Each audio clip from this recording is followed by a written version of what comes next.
kita akan membahas di pertemuan kali ini kita akan membahas lanjutan dari pertemuan sebelumnya. Kakak share screen dulu ya.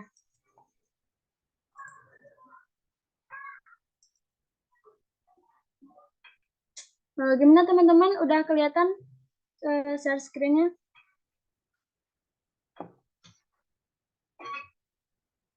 Udah, Kak. Oke. Kita mulai teman-teman. Bismillahirrahmanirrahim.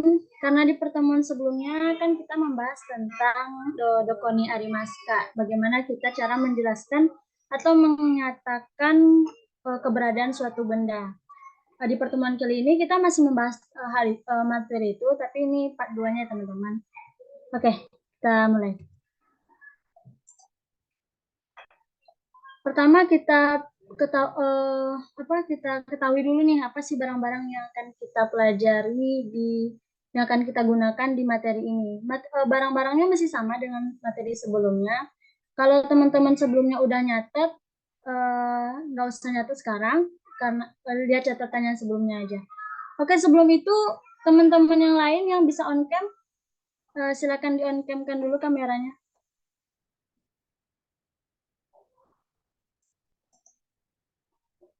Di sana Rahma bisa on cam.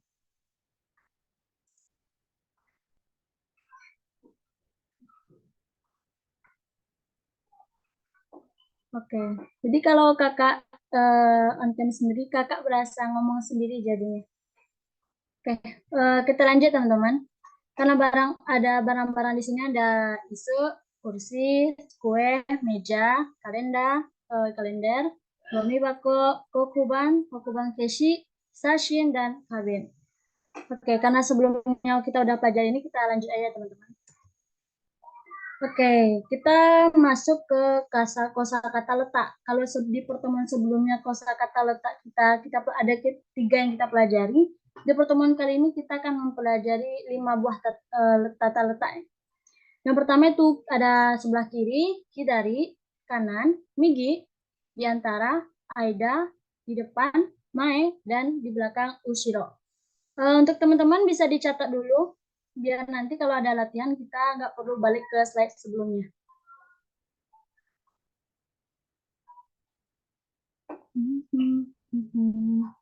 Untuk nyatetnya nggak usah pakai yang bahasa Jepangnya, langsung aja buat romajinya biar nggak kelamaan kita di slide ini.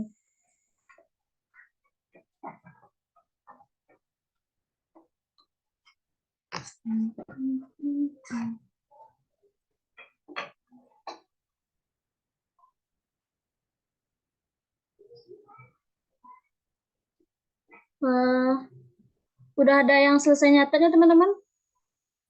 Sebelum kita lanjut.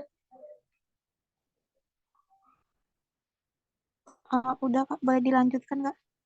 Oke. Kita lanjut teman-teman.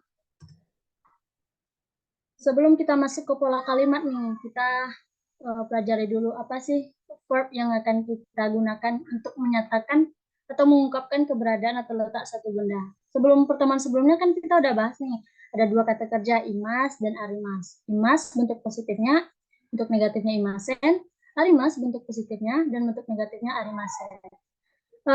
Karena kita udah pelajari, kakak mau nanya nih, masih ingat nggak sih apa sih perbedaan dari penggunaan imas dan arimas ini? Yang setahu teman-teman aja, apa sih beda penggunaannya? Imas itu untuk benda yang seperti apa dan arimas itu untuk benda yang seperti apa? Yang tahu silakan, Rama mungkin atau Isyana, setahunya aja.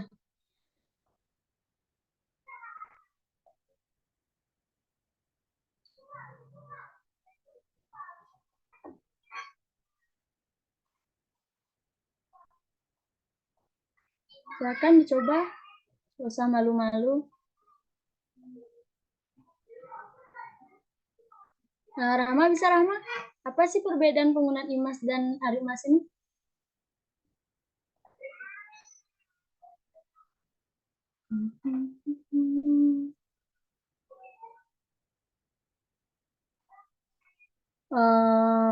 Oke, kayaknya lupa ya atau kurang jelas kemarin penjelasannya, kakak jelasin lagi aja. Kata kerja atau verb yang pertama itu imas, bentuk negatifnya imasen, itu digunakan untuk mengungkapkan keberadaan suatu benda yang bendanya itu benda hidup dan bisa bergerak. Bukan hanya benda hidup ya, tapi benda tersebut juga bisa bergerak. Contohnya ikan. Ikan kan benda hidup. Jadi kalau ikan yang kita temui di pasar itu kan udah nggak bisa bergerak, maka kita menggunakan arimas. Tapi kalau beda lagi dengan mobil atau kereta. Mobil dan kereta itu kan benda mati. Namun mereka bisa bergerak, maka kita menggunakan imas atau imasen. Sedangkan arimas atau arimasen itu kebalikannya. Kalau imas dan imasen itu digunakan untuk benda yang bisa bergerak, maka arimas dan arimasen itu digunakan untuk benda yang nggak bisa bergerak.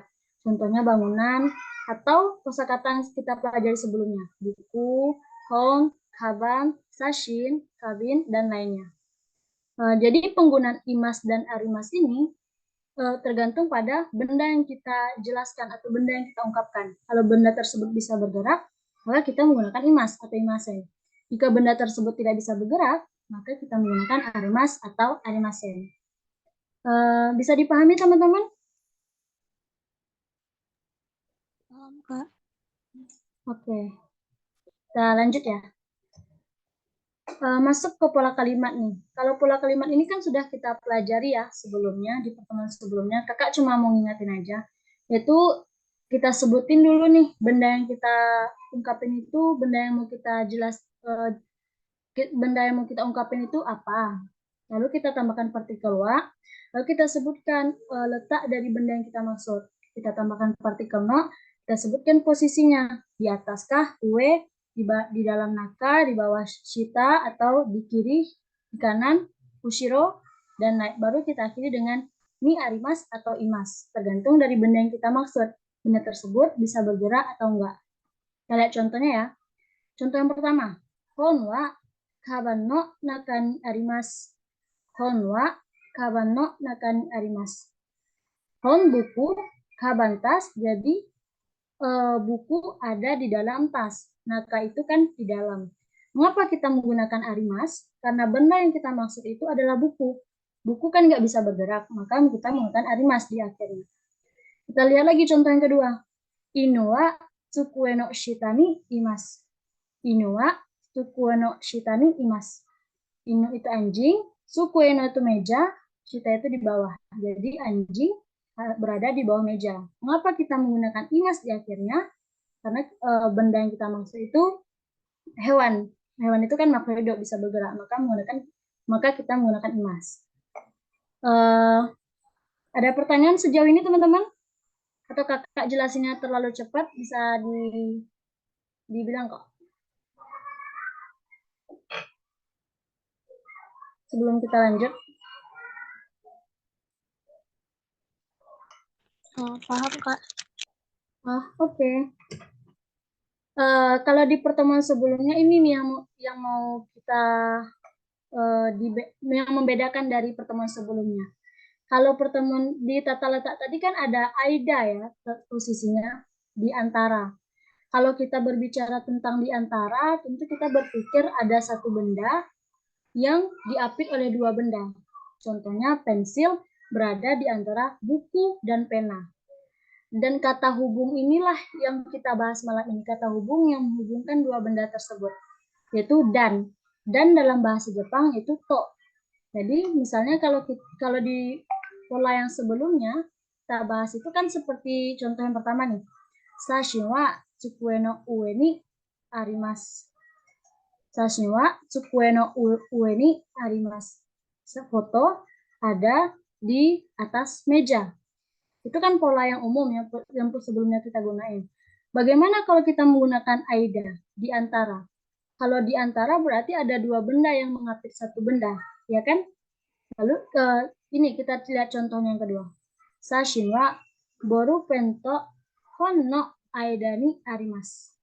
Sashin wa boru pento hon no aida ni arimasu. Foto itu sashin, bolpen pena, hon buku, baru kita ganti posisinya itu dengan aida. Jadi artinya foto ada di antara pena dan buku. Ngerti ya teman-teman? Jadi yang kita bahas di sini kita penggunaan dan atau to dalam bahasa Jepangnya. Dan penggunaan dan atau to ini tidak terkhusus untuk AIDA saja atau diantara saja. Kita bisa menggunakan pada posisi-posisi yang lain, misalnya di atas, atau di bawah, di belakang, di samping kiri atau kanan, dan lainnya. Kita lihat contoh yang ketiga nih. Neko wa usagi to tora no mae ni imasu.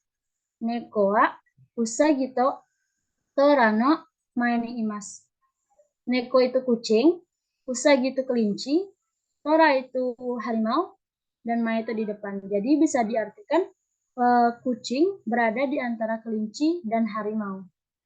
Jadi penggunaan to atau dan dalam bahasa Jepang ini tidak hanya terfokus pada posisi di antara, bisa menggunakan posisi yang lain. Selagi kita menggunakan kata dan, kita bisa menggunakan kata to dalam kalimat tersebut. Contohnya nih, contoh lainnya. Ini, yang di atas warna merah. Sensei wa Tanaka-san to Sakura-san no ushiro ni imasu. Sensei wa Tanaka-san no to Sensei wa Tanaka-san to Sakura-san no ushiro ni imasu. Bentar. Bentar, teman-teman. Artinya kan sensei ada di belakang Tanaka dan Sakura. Jadi penggunaan to atau dan dalam bahasa Jepang ini tidak terfokus pada di aida atau di antara saja, bisa kita gunakan di semua keadaan. Selagi kita menggunakan to atau menggunakan dan, kita bisa menggunakan kata to dalam kalimat tersebut. Sebelumnya kakak mau tanya, ada yang mau ditanyain nggak teman-teman mengenai materi aida atau pengenaan dan dalam kalimat ini? Atau kakak jelasinnya kecepatan? Ada yang kurang paham sebelum kita lanjut?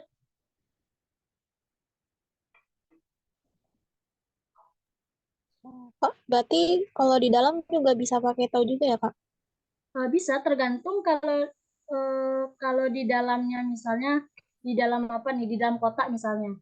Buku ada di dalam buku berada bentar, di dalam. Iya bisa, misalnya foto berada di dalam kotak. Bentar.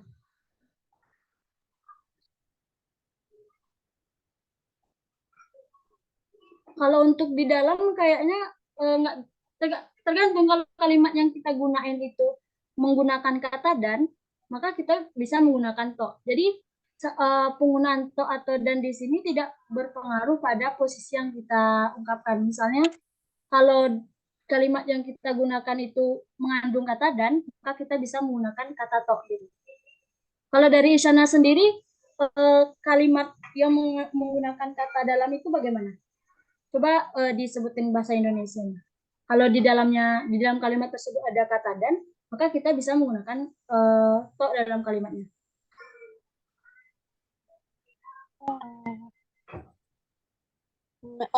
Buku itu ada di dalam meja.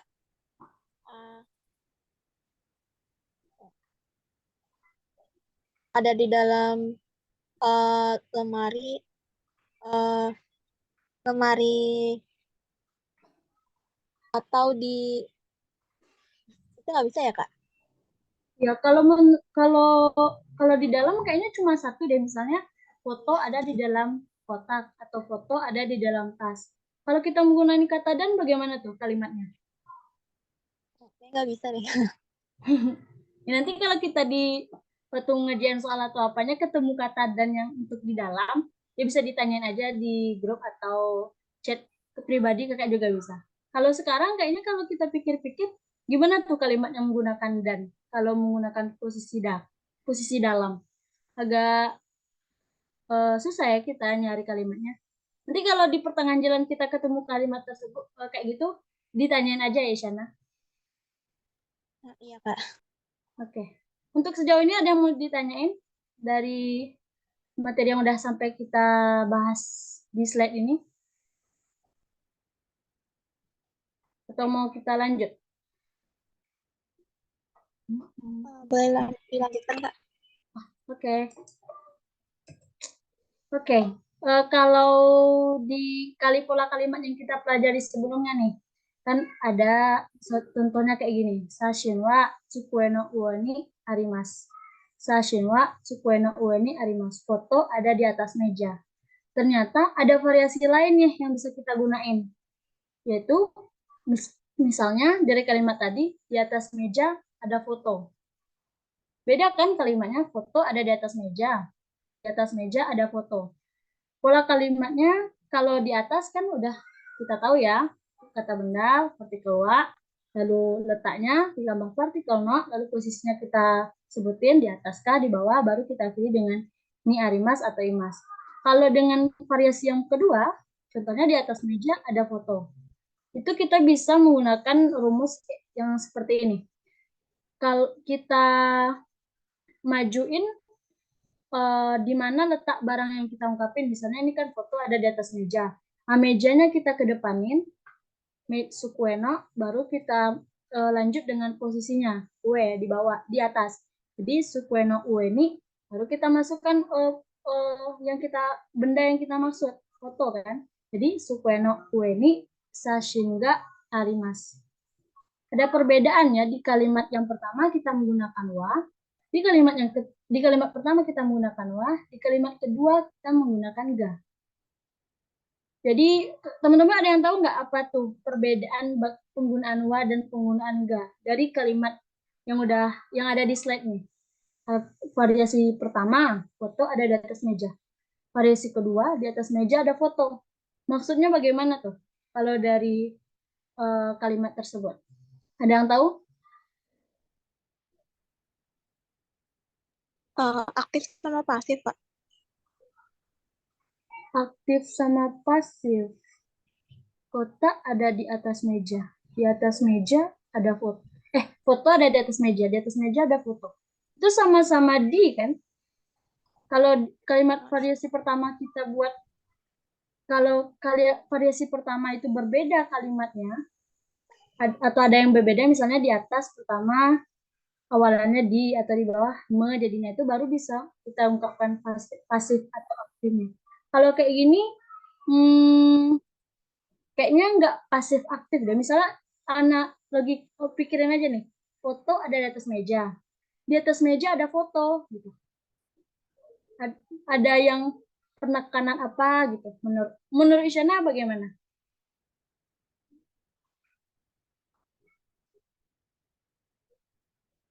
Ada yang tahu, teman-teman?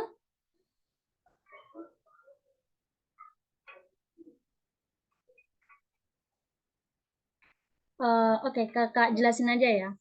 Kalau yang penggunaan wa pada variasi pertama, itu kita kalau secara sekilas penggunaan wa dan ga pada kalimat variasi 1 dan 2 ini fungsinya sama sebagai partikel penunjuk dari topik yang kita bahas atau barang yang kita rujuk. Lihat, bisa kita lihat pertama itu sashin, wa itu sashin ga sebagai partikel penunjuk apa yang kita bahas. Yang kita bahas di sini kan foto. Di kalimat kedua kita tetap membahas foto. Jadi secara sekilas fungsi dari wa dan ga ini sebagai sama, itu partikel penunjuk subjek atau penunjuk apa yang kita bahas. Oke, sebelum kakak jelasin lebih lanjut, kakak kasih contoh yang biar lebih jelas ya. Nih, bentar. Watashi wa Nihongo no kyoshi desu. Terus watashi ga Nihongo no kyoshi desu. Kalimat pertama itu artinya watashi wa Nihongo no kyoshi desu. Saya adalah guru bahasa Jepang. Kalau kalimat yang kedua itu sayalah guru bahasa Jepangnya. Bentar. Saya adalah guru bahasa Jepang. Saya guru bahasa Jepang. Gini, kalau dari contoh yang udah kakak kasih nih, ada yang bisa eh, bedain penggunaan wa dan ga atau apa sih beda wa sama ga dari kalimat yang kakak kasih ini? Secara logikanya, secara logikanya aja, nggak perlu nggak usah takut salah. Nah, pertama, saya adalah guru bahasa Jepang. Kalimat yang kedua menggunakan ga, sayalah guru bahasa Jepangnya. Ada yang tahu perbedaannya, teman-teman? Dianalisis dulu, mana tahuan. Ada yang tahu? Atau sekedar samar-samarnya aja nggak apa-apa. Perbedaan wa sama ga dari contoh yang udah kakak kasih nih.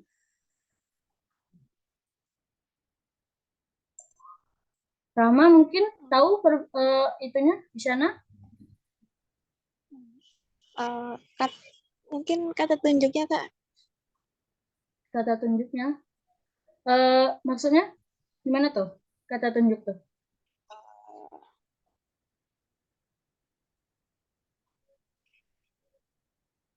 Kalau yang wa itu dia menunjukkan dulu, kalau ga itu lebih ke langsung Kak. Kalimat yang kedua, kalau yang ga? Iya, lebih ke langsung kalau yang ga. Boleh, boleh, boleh. Oke. Makasih ya, Shana. Eh, dari contoh yang kakak kasih ini, kita bisa simpulin atau kita bisa katakan kalau partikel wa itu digunakan untuk menginformasikan hal yang kita bahas atau topik yang kita ungkapin.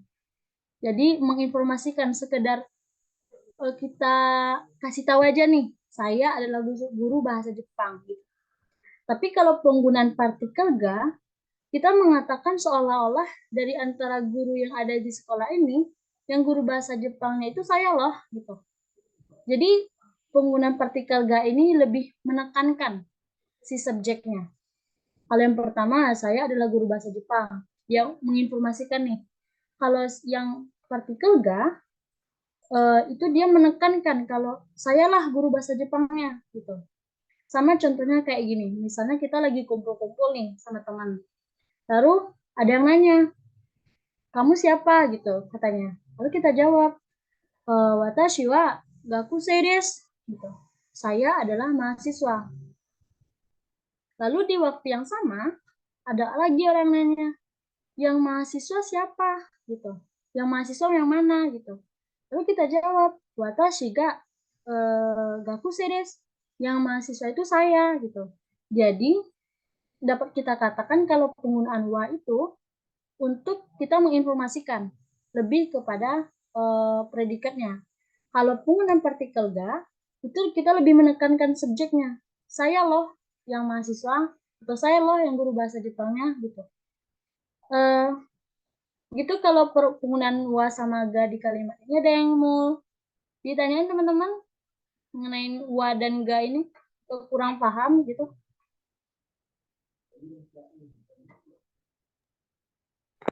Bisa diulang Kak?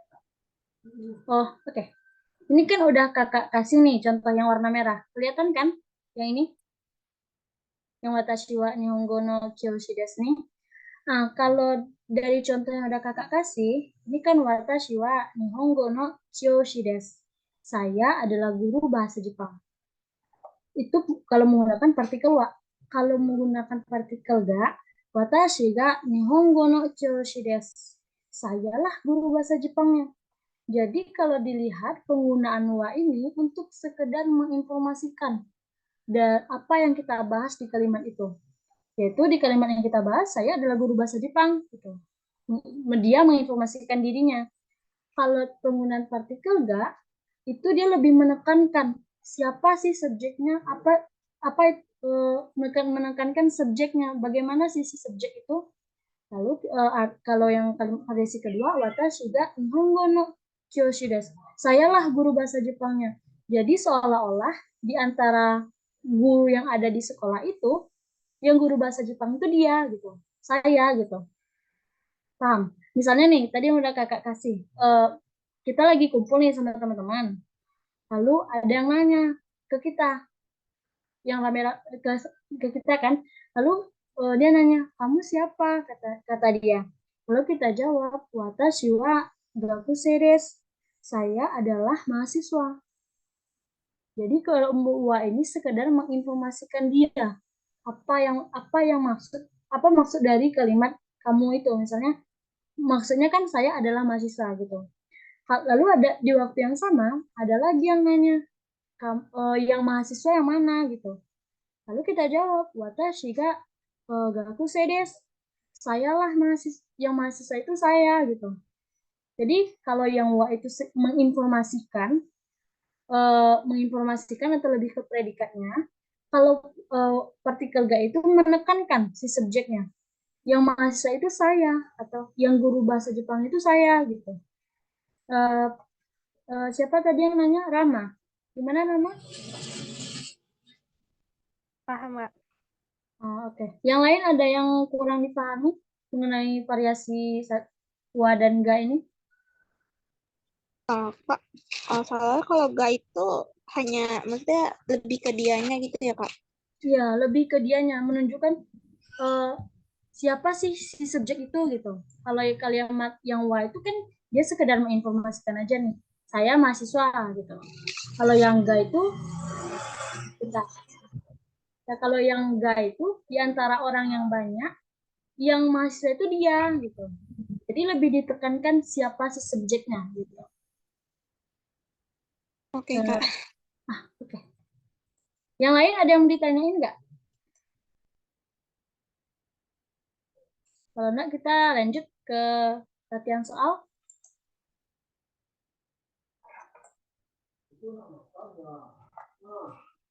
Oke, kita lanjut aja ya teman-teman. Kayaknya nggak ada yang lagi yang mau nanya. Atau ada yang mau nanya? Boleh? Oke, kita lanjut aja teman-teman ke latihan soal. Kalau untuk latihan soal Askia Sensei bisa? Udah bagus itunya sinyalnya? Udah bisa kedengaran belum suaranya? Udah Askia Sensei. Halo? Oke.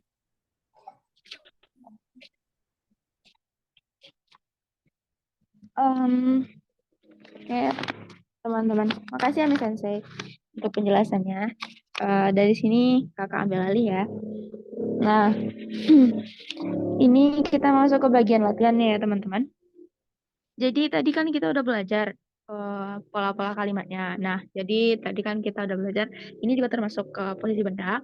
Cuman yang posisi yang sini kan kita fokusnya ke kanan kiri, depan belakang sama di antara tadi kan.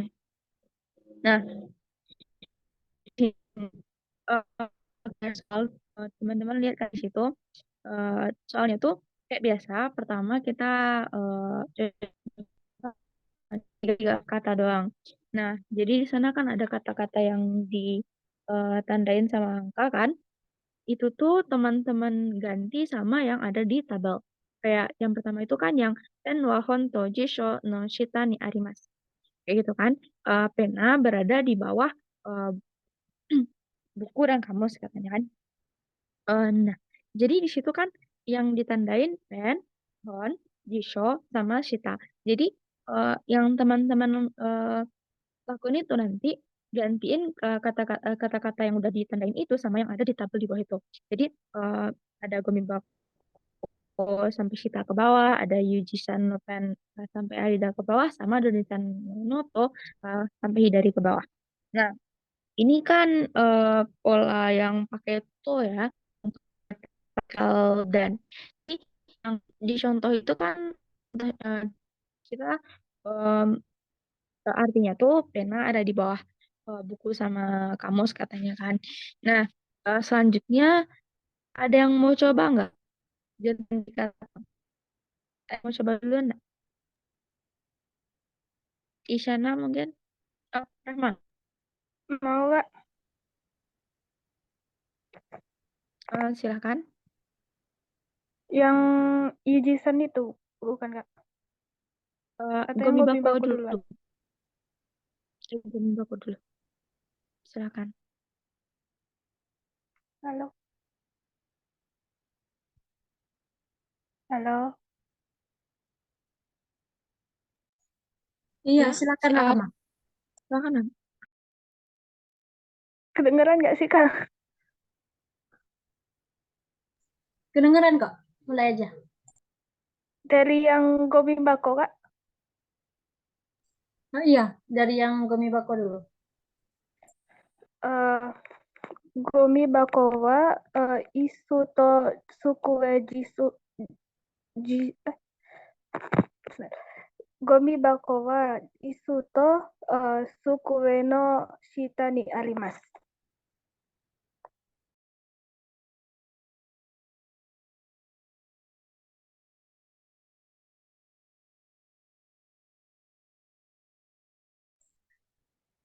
Oke, benar ya, Rahma.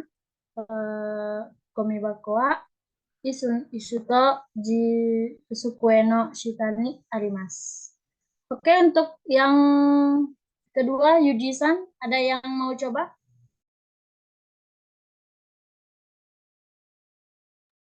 Boleh Kak, izin mencoba. Iya, silakan Isyana. Yujisan no pen wa ito to kalenda no aida ni arimasu. Oke, bisa diartiin nggak Isyana? Artinya apa tuh? Yang Yuji-san no pen itu. Satu kalimatnya. Pulpen Yuji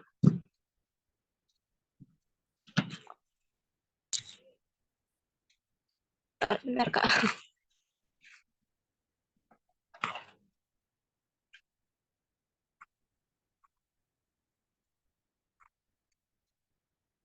Pulpen Yuji ada di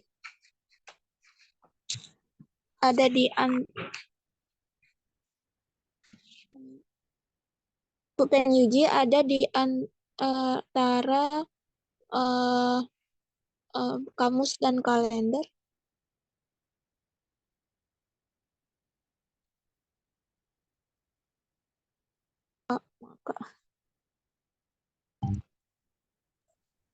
Iya, benar ya.